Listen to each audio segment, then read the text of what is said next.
Assalamualaikum warahmatullahi wabarakatuh.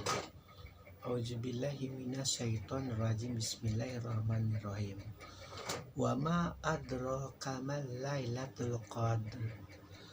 Dan tahukah kamu apakah malam kemuliaan itu? Surat Al-Qadar, malam kemuliaan itu memiliki efek di mana terjadi dua kutub A dan kutub B, yaitu para ulama yang meyakini bahwa pada malam itu turun Al-Quran dan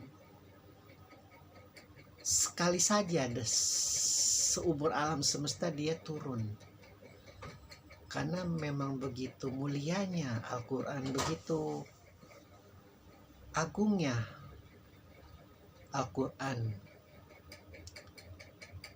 yang bagi sebagian ulama adalah berupa makhluk mulia, makhluk surgawi yang bertugas untuk sebagai penerang alam semesta, penerang jahiliyah, penerang kegelapan, penerang malam, penerang alam kubur kita, penerang akal batin hawa nafsu, di mana kita mengalami begitu banyak cobaan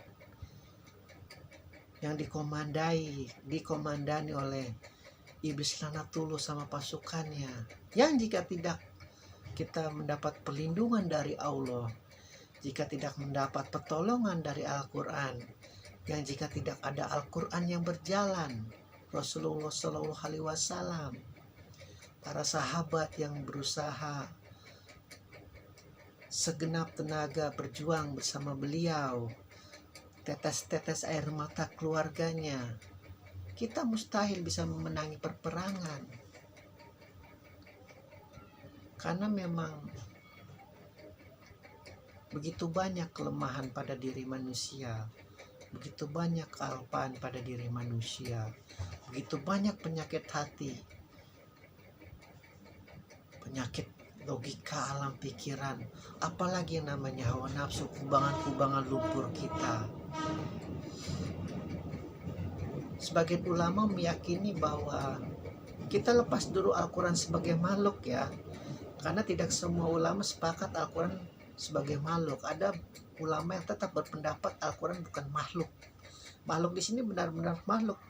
Saya meyakini seperti itu, sosok yang begitu mulia dalam berupa ruh Al-Quran, kata-kata itu adalah makhluk. Jadi kita lepas dulu konteksnya itu.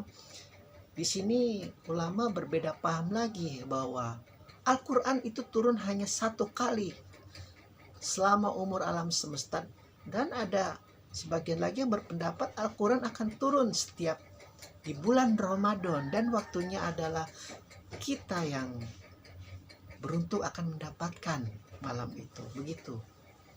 Jadi memang begitu luasnya khazanah Islam, karena ilmu Islam itu seperti samudra. Ada yang kita suka berenang di daerah teluk, ada yang kita suka menyelam di dasar-dasar karang-karang samudra, ada juga yang lebih suka bermain di atasnya, di semilir angin, ada juga yang di garis pantai, begitu saking luasnya. Jadi alam demokrasi Islam itu memang sudah fitrah dari sejak zaman Nabi Adam hingga Rasulullah. Jadi ketika saya berbicara mendukung sesuatu yang sebagian mereka, bukan berarti saya memusuhi sebagian yang lain, karena memang takutnya bagi mereka yang belum memiliki taraf la ilaha illallah Muhammad Rasulullah itu yang paling utama, itu menjadi ada sifat yang semacam, oh berarti dia musuh saya karena tidak sesuai dengan mazhab saya, tidak sesuai dengan keyakinan saya, sifatnya radikal, sifatnya bertentangan dengan saya yang menurut saya ini adalah hasil pemufakatan seluruh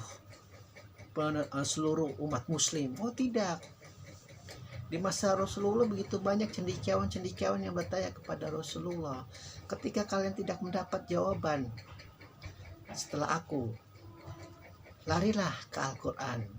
Jika tidak, sebagian Sunni mengatakan larilah ke sunnahku, dan sebagian lagi Syiah mengatakan larilah ke keluarga Itrah Alul Baitku.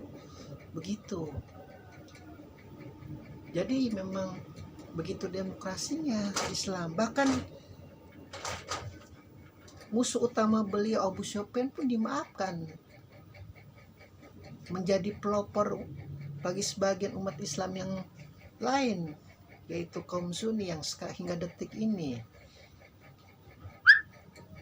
menjadi mazhab Ahlussunnah wal Jamaah.